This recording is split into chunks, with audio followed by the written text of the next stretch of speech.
Buenas noches, querida audiencia. Bienvenidos a nuestro podcast con Conciencia Educativa.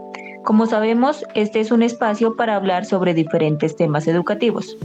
En el día de hoy hablemos sobre enseñanzas, ritmos de aprendizaje, aprendizajes y metacognición.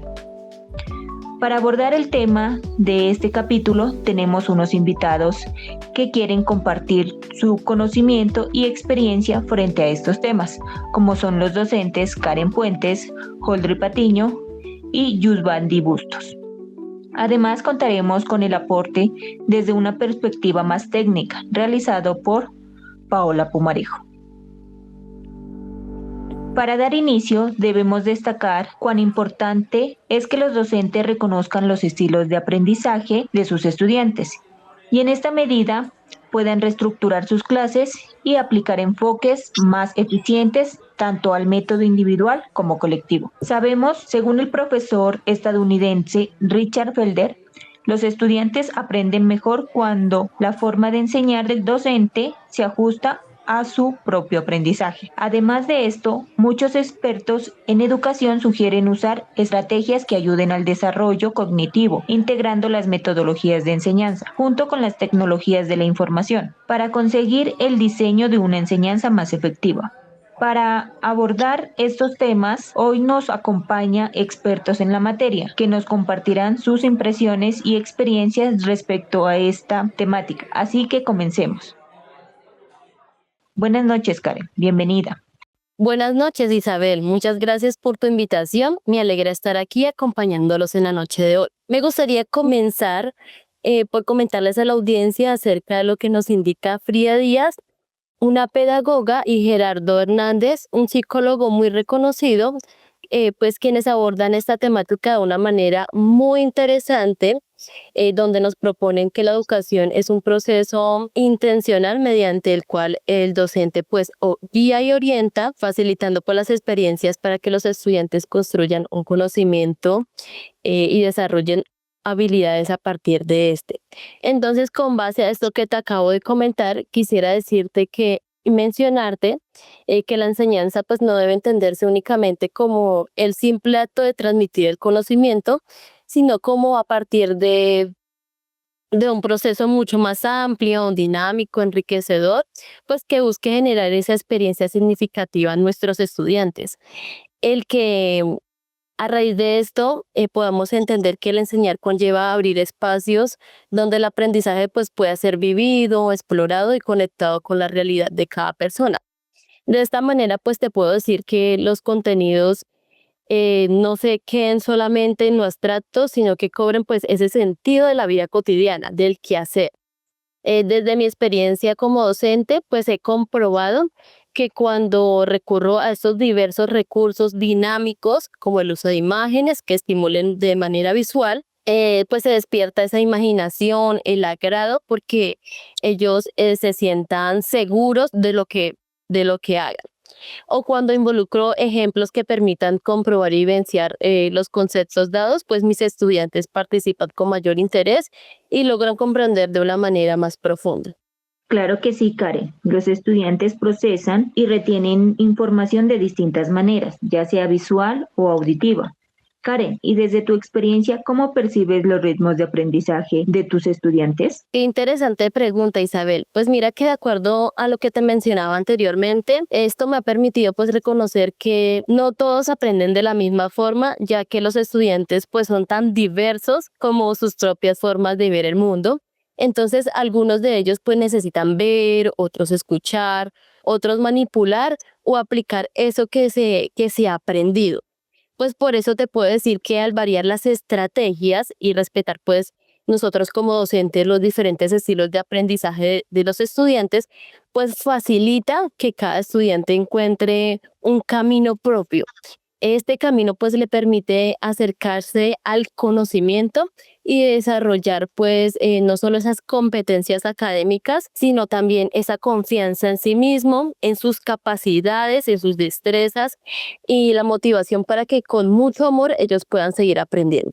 Muchas gracias, Karen, por tu aporte, el cual nos da un campo para abordar otro concepto muy interesante. como lo es el aprendizaje. De ellos nos hablan nuestros invitados, Holdry y Yusvaldi. Bienvenidos, Holdry. ¿Tú qué nos puedes aportar acerca de los estilos de aprendizaje? Gracias, Isabela, por tu invitación. Sí, claro, los estilos de aprendizaje son las preferencias individuales sobre cómo una persona capta, procesa y retiene información, y están influenciados por factores cognitivos, afectivos y psicológicos, como lo expresa el pedagogo Neil Reinick y el teórico educativo David Kohn con su famosa teoría del aprendizaje experiencial. De esta experiencia, el estudiante observa y analiza sus movimientos corporales, teniendo en cuenta que su técnica es más efectiva, reconociendo que funciona bien y al momento de crear su propia necesidad pueden mejorarla. De esta forma, el estudiante aprende a cuidar su salud física y mental, desarrollando hábitos de actividad física, y reconoce que el cuerpo necesita disciplina y constancia para mejorar su rendimiento. En mi experiencia laboral, el aprendizaje se desarrolla mediante circuitos de actividades, donde cada estudiante debe recorrer y ejecutar diferentes movimientos: saltar la cuerda, pasar por una barra de equilibrio, esquivando conos en zigzag por la cancha. No podemos olvidar que la recreación cumple un papel fundamental, pues administra el aprendizaje de manera lúdica y deportiva.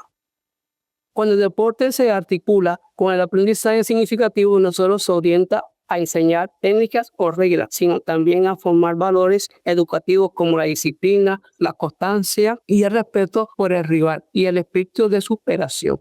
Profesora Yusvaldi, ¿qué más puedes comentarnos al respecto? Muy buenas noches, compañeros. Me alegra estar con ustedes. En mi intervención quiero compartir lo que leí en la revista IBICON acerca del desarrollo de las habilidades para el siglo XXI en lo relacionado con la educación, donde agregan que en el contexto del presente siglo, el desarrollo de las habilidades en el ámbito educativo se entrelazan estrechamente con la metacondición, ya que ésta se considera esencial para cultivar aprendices autónomos y resilientes, ya que implica la toma de conciencia de estrategias de aprendizaje efectivas, como la autorregulación, la adaptación a distintos contextos educativos. ¿Qué es lo que sucede en nuestra realidad? Pues cada día nosotros docentes tenemos que acercarnos con propuestas atractivas para poder generar en el estudiante un aprendizaje significativo. Además, para que desarrollen la creatividad y la innovación, no se queden solo en el aula de clases, sino que quieren más allá. Según mi experiencia, hoy en día para los estudiantes no es tan atractivo la lectura. Por ello yo trabajo estrategias como mapas mentales, cambiar la historia de un cuento, pero es mucho más fácil si los pongo a trabajar en la interpretación de un video. Desde mi aula de clase tengo la posibilidad de trabajar con actividades interactivas y los estudiantes se ven muy interesados. O también me gusta desarrollar cosas de nuestra vida diaria. Para eso desarrollamos técnicas de reciclaje para que los estudiantes, dentro de su capacidad y creatividad, puedan dar un uso adecuado a dicho material. Pero como lo comentaba nuestra compañera, más que conocimientos y habilidades, hay que preparar a nuestro estudiante para la vida. Por ello, hay que fomentar aprendizajes colaborativos para contribuir a la construcción de habilidades sociales que permitan mejorar la capacidad que tenga el estudiante para abordar retos de manera colaborativa y autónoma. Muchísimas gracias, profesores, por este contenido tan interesante que acaba de compartirnos. Démosles paso ahora a Paola, quien nos va a hablar de un concepto que suena un poco complejo. Bienvenida. Muchas gracias, Isa, por la invitación. Y bueno, me parece genial lo que acaban de comentar Holdry y Yusvaldi desde su experiencia en el aula. Y eso me trajo a la mente otro concepto súper importante, ya que estamos en esta línea de hablar sobre estilos y ritmos de aprendizaje, enseñanza y demás. Y es un concepto que seguramente ustedes recuerdan de su formación como docentes. Es el de metacognición. Pero de pronto, si bien ustedes tal vez lo conocen ya, podemos compartirlo con los oyentes.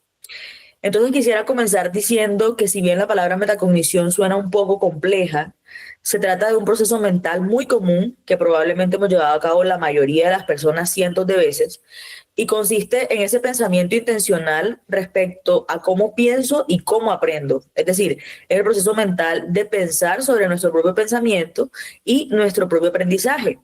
Saber qué sé yo, cómo lo aprendí y cómo puedo aprender mejor. En este proceso se identifican dos etapas. La primera de ellas se conoce como el conocimiento de la cognición. Y esto implica de forma consciente traer a la mente lo que sabe uno de sí mismo, es decir, las fortalezas y las debilidades que uno tiene como aprendiz.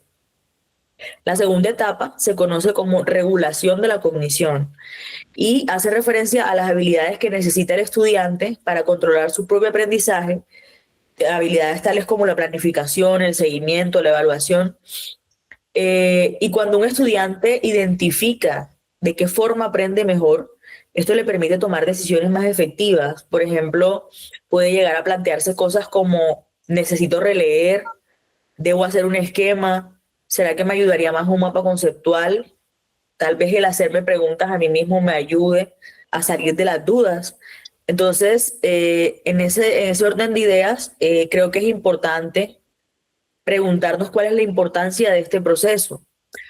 Y quería comentarles entonces al respecto que el psicólogo estadounidense John Flavel, quien fue el primero en hablar de metacognición, el que acuñó el término como tal, afirmaba que un estudiante con conciencia de sus procesos metacognitivos es capaz de darse cuenta de que hay temas que les cuesta aprender más que otros. O sea, hacer esa comparación, ¿cuál tema me cuesta más aprender que otro? Decía también que un estudiante con esta habilidad de reconocer los procesos metacognitivos es capaz de pensar, por ejemplo, que es adecuado examinar todas y cada una de las alternativas dentro de una pregunta con respuesta de selección múltiple antes de decidir cuál es la mejor, cosa que nosotros por lo general no hacemos de esa forma. Y finalmente decía que otra de las habilidades que puede desarrollar el estudiante es el tener la capacidad de ver la importancia de tomar notas por el simple y sencillo hecho de saber que es posible olvidarse del contenido. Entonces, después de haber hecho pues esta breve exposición o repaso sobre el concepto de la metacognición, podríamos afirmar que al promover la metacognición en el salón de clases, se invita al estudiante a autorregular su aprendizaje, a evaluar sus propios errores y a planear nuevas estrategias.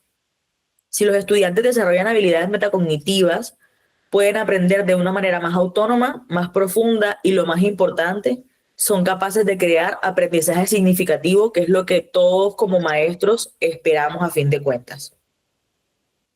Muchas gracias, Paola. Entonces, para cerrar esta parte, podemos decir que como docentes tenemos un papel clave frente a la metacognición, ya que debemos ayudarles a nuestros estudiantes a empoderarlos para que sean más autónomas, a reflexionar sobre sus errores y a planear nuevas formas de enfrentar los desafíos. Y al lograrlo, ellos no solo mejorarán académicamente, sino que crecerán como personas. El aprendizaje es experimentar, equivocarse, reflexionar y superarse. Este es un ciclo esencial para el crecimiento humano, para la formación de personas íntegras, capaces de adaptarse.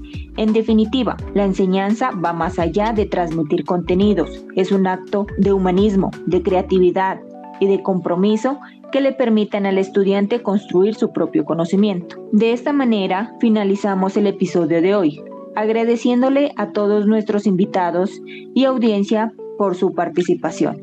Y les invitamos a continuar explorando con conciencia educativa el mundo de la enseñanza y el aprendizaje. Feliz noche.